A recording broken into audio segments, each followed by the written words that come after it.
Kaya pala ganito ang naging resulta ng kapalaran ko. Kasi alam ng Diyos na kaya ko. Sa edad kong to, napagod na akong magmadali.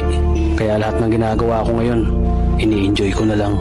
Siguro sa dami na rin ng aking pinagdaanan, napagtanto ko na ang buhay ay mas malawak at mas mahiwaga pa sa mga problemang dumarating sa buhay natin. Tumatanda na tayo, baka sa kakahabol natin sa masagana at maayos na buhay, ay hindi na natin na-enjoy ang buhay.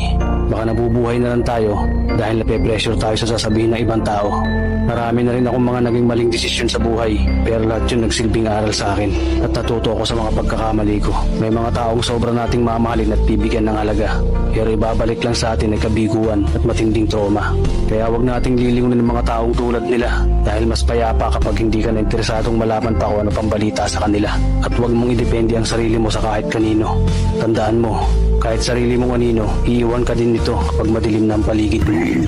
Kailangan natin matutunan na huwag ikumpara ang sarili natin sa iba dahil hindi natin laban ang laban nila. Karera mo to, hindi nila karera. Dahil ang buhay ay hindi naman nasusukat sa kung sino ang mayaman, kundi kung sino ang payapa.